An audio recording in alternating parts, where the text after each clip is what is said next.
the brave dare not go,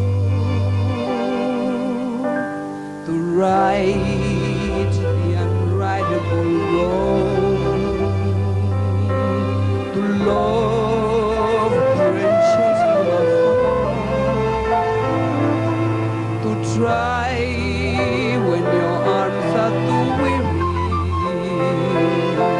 to reach the unreachable star. This is my quest, to follow that star. Don't matter how hopeless, don't matter how far, to fight for the right without question or pause, to be willing to march in hell for an heavenly cause.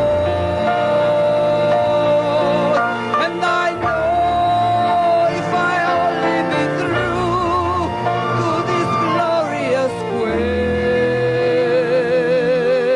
quest, that my heart will lie peaceful and calm when I lay to my rest.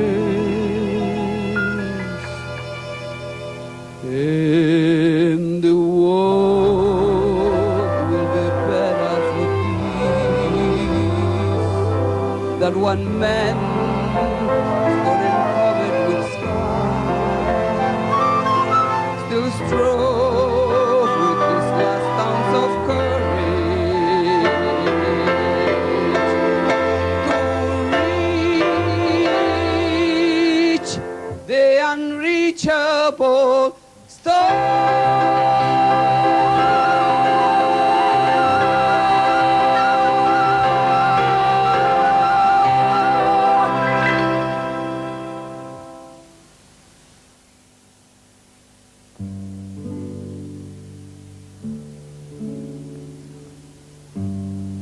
Einstein.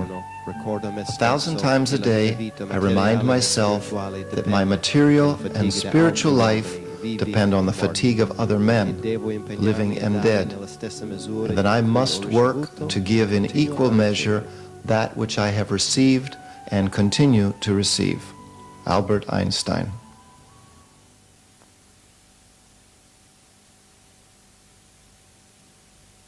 One of the most prestigious American universities is Yale.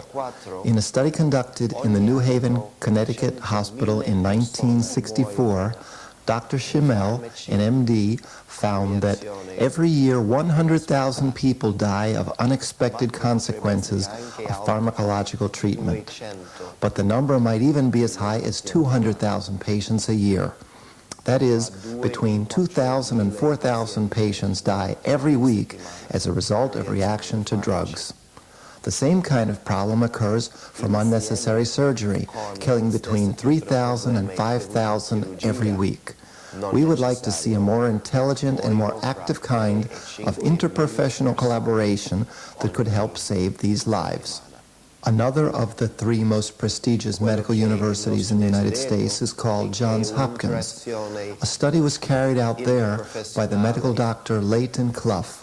In 1965, his study showed that 1 in 6 of hospitalized patients are forced to stay in the hospital too long because of reactions to drugs administered irresponsibly by that hospital. Professional formation. How did that tree get so big without medicine? 100 years ago, Daniel David Palmer, the first chiropractic doctor, carried out the first chiropractic repositioning of the bones of the vertebral column on a man called Harvey Lillard, a man who is famous throughout the world of chiropractors as someone who had lost his hearing bending over 17 years before being adjusted by Palmer. He heard a noise in his spine at that same moment. Palmer had examined his spinal column, he had felt the malpositioned vertebra, and he convinced Harvey Lillard to let him try to adjust it with his hands using a system based on short lateral vertebral levers. He did so, and afterwards Harvey Lillard could hear a clock in the same room, the sounds of the wheels in the street several floors below, too. A historic moment that Daniel David Palmer created the chiropractic profession on the basis of this first reaction, this rebalancing of the body. He wrote prolifically, and his son Benjamin Joshua opened the Palmer School and Clinic of Chiropractic, which was the world's first. This kind of malpositioning of the vertebra is called a subluxation. Not so bad as a luxation, but sufficiently out of position to cause interference with neurological transmission and to create an alteration in the correct behavior or sensitivity of the individual. In chiropractic college, we study 12 manual subjects in order to feel every possible position of the vertebral column in young, old, fat, thin, male and female patients. We learned the most safe and efficient biomechanical techniques to reduce the subluxations and return the spinal column back to its correct position, which in the case of the French medical student who was half paralyzed, re-established lost communication between the body and its innate intelligence that constructed the body, thereby regaining its governing role in the maintenance, growth, and recovery of the human body in all conditions and moments of our lives. A crazy idea, but above all, wonderful, true, and easy, as we will demonstrate here. My first patient, myself. Parlerò di un problema molto comune che io avevo 25-26 anni della mia vita, e quello è aria nella pancia. I'm going to talk about a very common problem from which I suffered for 25 years of my life. Air in the stomach and intestines, constantly. The first time you notice it is at school, when your friends tell you, you're thin but you have a bloated stomach, or at home, the inopportune release of air, which makes brothers and sisters laugh. It makes parents laugh too, except when they have to find a solution for the problem, if they even imagine that this indicates a basic problem. But the truth is that everyone in my family had this problem until I was 28, and I learned how to eat in a different manner. Remember that air in the stomach doesn't come from having swallowed air. That's not how it works. And it doesn't come from carbonated drinks, because that is burped straight out, and that's the end of it. Air accumulating in the stomach is simply an indication of the presence of foods that have not been digested properly. And there can be many reasons for this. It may be because we are too angry, and we shouldn't be eating at all, and the food putrefies inside us, or we are too tired, or we have the terrible habit of going to bed straight after eating, which is a guarantee that our tiredness will not allow us to digest properly, or to breathe properly, or even to sleep properly. When we wake up, we feel slightly drugged by the fermentation going on in our stomachs. But the point is this: we have to learn to eat in a way that respects the physiology and anatomy and timing of the body. Eating fruit after a meal is a guarantee of fermentation. Fruit has no business in the stomach. It is digested in the mouth and in the small intestine. So if it gets blocked in the stomach after a meal has been eaten, it will inevitably start fermenting. The same is true for carbohydrates and proteins, which are chemically very different. I'll give you a list. Carbohydrates, which include fruit, bread, pasta, cereals, and potatoes, for example, are digested, as I said, in the mouth and in the intestines in an alkaline environment. Protein, fish, eggs, meat, nuts, dairy products, or legumes, vegetarian or not, are digested in the stomach in acids. Mixing these two categories of foods, as people always do here and in many other parts of the world, is a 100% guarantee of putrefaction. And this means that the hunger we felt has not been satisfied, our energy production isn't enough to perform the activities we need to perform, and as a consequence, we will be constantly dissatisfied with our performance in everyday tasks. Next time, I'll talk about trembling hands, a problem I used to suffer from and which caused me enormous problems. See you next time. Homework. Number 1, don't eat butter or oil that has been fried or heated. Number 2, fruit should only be eaten on an empty stomach. Number 3, proteins and carbohydrates should always be separated. Number 4, if you do not feel well in any way, don't eat proteins until later. Number 5, don't eat when you are angry, tired, or unhappy. Number 6, don't eat immediately before sleeping. Number 7, drink 4 liters of water per day, per weight approximately 1 liter for every 15 kilos or 30 pounds, on an empty stomach or 3 hours after the main meals, adding between 30 and 100 grams of honey per liter, and if you like, lemon juice. This is not for diabetics. Number 8, keep wrapped ice packs on the abdomen to the right and left of the navel for 6 to 24 hours a day, not if you're pregnant. Ice packs must be so well wrapped that no cold is felt. Number 9, decongesting massage with weights from 1/2 hour to 2 hours a day.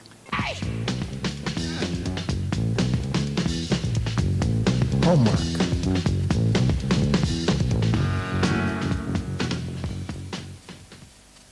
La discussione per oggi è sull'integrale. Abbiamo dei grossi problemi in Today's discussion is about whole foods. We have a lot of problems with TV and in advertising because words can be used even when they don't correspond to reality. Whole means alive. It means we could take that rice, barley, wheat, rye, and corn, sow it, and expect an autonomous living plant. Now, in the name of, quote, convenience and speed, modern life, modern society, end quote, any excuse you like, when our intestine is not getting food of this quality, we will never realize our full potential as living human beings. Let's compare rice that has already been refined and whole rice, which is alive, preferably organic, with as little artificial fertilizer as possible. Firstly, the refined food is less tasty. It's less substantial. It forms a kind of glue inside the intestinal walls, which blocks them so that the next food that gets eaten cannot be assimilated efficiently either, and rots, even if it is the right type of food. And that's the end of it. If we take whole grain rice, on the other hand, first, it's tastier. It's more nourishing. It's alive, even if in a dormant state. So there's no doubt it gives you more energy. It contains more fiber, so when it passes the intestinal walls, it cleans them and makes them more efficient for the next meal that comes along. And it does something else as well. It absorbs the existing poisons and carries them away with the feces.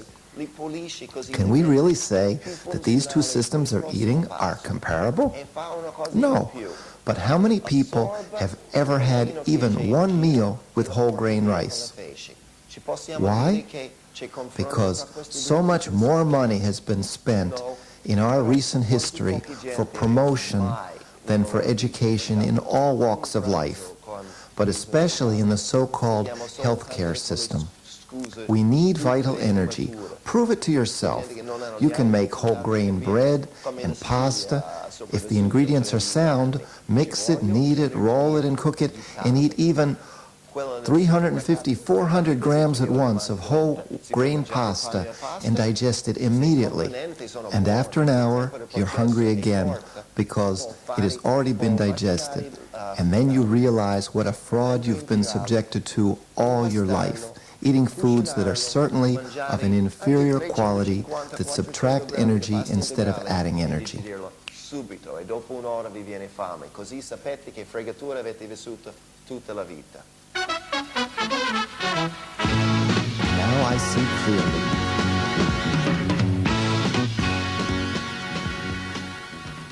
While playing music 5 years ago, I had the chance to meet a really special friend with a funny name, Nunni, who is going to talk to us. I asked her to come here, not because I wanted to produce one testimonial after another, but because she has always insisted that this is a message that needs to get to the public, and Project Genesis gives us the chance to transmit this message. Bene, sono contentissima innanzitutto che mi ha invitato qui appunto a testimoniare quello che credo. Well, first of all, I'm very pleased you invited me here. Chiropractic is an important part of our lives. It has a teaching message which brings self-awareness, and the fact that people are beginning to get this message means that the mentality here is gradually opening. As for me, I have to admit that at first I was a bit worried. If you remember, I knew you first as a musician. It was difficult for me to get used to the idea of Paul Rodberg as a doctor. Di Paul Rodberg come medico, diversamente dal musicista. Well, I have to say that it was very difficult for me to be an unknown and underappreciated foreigner. All I wanted was to be myself. That's true. Plus, I had to face a situation that was completely new for me. I mean, a doctor who gives you the possibility of choosing. It's new for us. We are really not used to it. Our doctors just give us medicines, which don't work when we have little problems, caused by stress of work perhaps, like colitis or nervousness. Those medicines just intoxicate us even more. I had to thank you for having helped me during a period which was very difficult. I had to make some important decisions, both professionally and personally. My work had come to a point when things were going so badly that I really needed a clear mind and a lot of strength to make responsible decisions. Your help gave me the strength to achieve this open-mindedness, this freedom of choice. Bisogna fare delle scelte importanti, bisogna avere veramente la forza e la mente proprio libera. Io non ce l'avevo e la chiropratica mi dava questa apertura mentale, questa libertà di scelta. Can you explain in your own words, in non-scientific terms, exactly what detoxification means? Yes. It's basically a natural biological way of purifying the lymphatic mechanisms so that the blood can pass in a natural way without obstacles. And with the kind of diet we have here, which is rather heavy, and with all the stress we accumulate, these lymphatic canals often get blocked. So detoxifying is concerned with those points which allow this lymph to pass in a natural way. E allora la chiropratica va a smuovere proprio quei punti che danno la possibilità di affluire questa linfa in maniera naturale. There's also neurological transmission, breathing, exercise, education. Processes which are already natural must again be felt instinctively. This allows the patient to understand his or her problems in terms of its components so that together we can adopt an intelligent and thus physiologically recuperating strategy for healing. That is, eliminating the debts that come from our unnatural lifestyles. It's a question of solving a lot of problems in a natural way, in a biological way. And for me at least, this has been the best solution. I have resolved so many problems, and I'm happy to be here to tell people about it. I think everyone's realized that. I hope so. Thank you. Sono felice di essere qua a testimoniarlo.